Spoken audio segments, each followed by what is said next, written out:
Hello friends, ഇന്ന് ഞാനിവിടെ വെള്ളരിക്ക പച്ചടിയാണ് തയ്യാറാക്കാൻ പോകുന്നത്. അതിനായി ഞാനിവിടെ ഒരു ചെറിയ പീസ് വെള്ളരിക്ക ക്ലീൻ ചെയ്ത് വളരെ ചെറുതായി കട്ട് ചെയ്ത് എടുത്തിട്ടുണ്ട്. വെള്ളരിക്ക നമുക്കൊന്ന് കുക്ക് ചെയ്തെടുക്കാം. അതിനായി അതിനാവശ്യമായ അളവിൽ ഞാൻ വെള്ളം ചേർത്ത് കൊടുത്തിട്ടുണ്ട്. അത് നമുക്ക് ഒരു അടപ്പ് കൊണ്ട് അടച്ചൊന്ന് കുക്ക് ചെയ്തെടുക്കാം. ആ സമയത്ത് നമുക്ക് അരപ്പ് തയ്യാറാക്കാം. അതിനായി ഒരു മിക്സിയുടെ ജാറിലേക്ക് 2 ചെറിയ പീസ് വെളുത്തുള്ളി ഒന്ന് ചതച്ചിട്ട് കൊടുത്തിട്ടുണ്ട്. അല്പം കടുക് ഞാൻ ഇട്ട് കൊടുത്തിട്ടുണ്ട്. ഒരു 3 പച്ചമുളക് ഞാൻ ചെറുതായി കട്ട് ചെയ്തിട്ട് കൊടുത്തിട്ടുണ്ട്.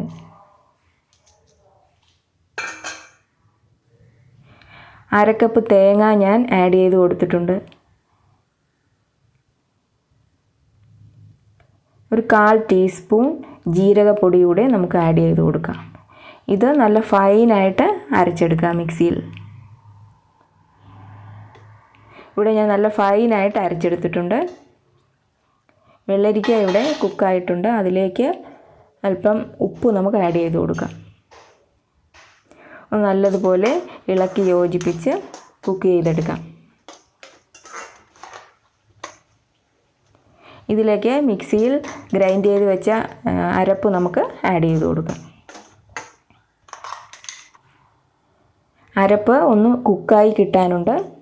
നല്ലതുപോലെ ഒന്ന് തിളച്ച് വേകണം.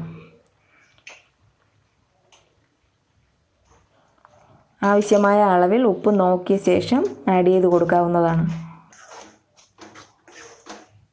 നല്ലതുപോലെ ഒന്ന് ഇളക്കി യോജിപ്പിച്ച് പച്ചടി ഇവിടെ റെഡി ആയിട്ടുണ്ട്. ഇത് ഒന്ന് തണുത്തതിന് ശേഷം നമുക്ക് 1/2 കപ്പ് തൈര് ഇതിലേക്ക് ആഡ് ചെയ്ത് കൊടുക്കാം. തൈരിൻ്റെ പുളിക്ക് അനുസരിച്ച് വേണം തൈരിൻ്റെ അളവ് കണക്കാക്കാൻ. നല്ല പുളിയുള്ള തൈരാണെങ്കിൽ കുറച്ച് തൈര് ചേർത്ത് കൊടുത്താൽ മതിയാകും. ഇല്ലെങ്കിൽ പച്ചടിക്ക് പുളി കൂടിപ്പോകും. ഇതെല്ലാം കൂടി നല്ലതുപോലെ നമുക്കൊന്ന് ചേർത്ത് യോജിപ്പിച്ചെടുക്കാം.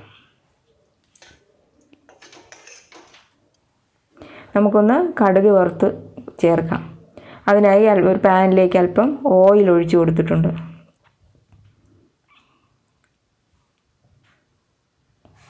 അല്പം കടുക് ചേർത്ത് കൊടുത്തിട്ടുണ്ട്. കടുക് പൊട്ടിക്കഴിഞ്ഞ് നമുക്ക് 2 ഉണക്കമുളക് കട്ട് ചെയ്തിട്ട് കൊടുക്കാം. അതിലേക്ക് അല്പം കറിവേപ്പില നമുക്ക് ആഡ് ചെയ്ത് കൊടുക്കാം.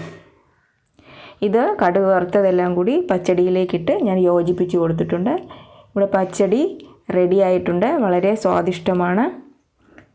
ഫ്രണ്ട്സ്, നിങ്ങൾ ഈ ചാനൽ ഇതുവരെ സബ്സ്ക്രൈബ് ചെയ്തിട്ടില്ലെങ്കിൽ ദയവായി സബ്സ്ക്രൈബ് ചെയ്യുക, കമൻറ്റ് ചെയ്യുക, ലൈക്ക് ചെയ്യുക, ഷെയർ ചെയ്യുക. താങ്ക്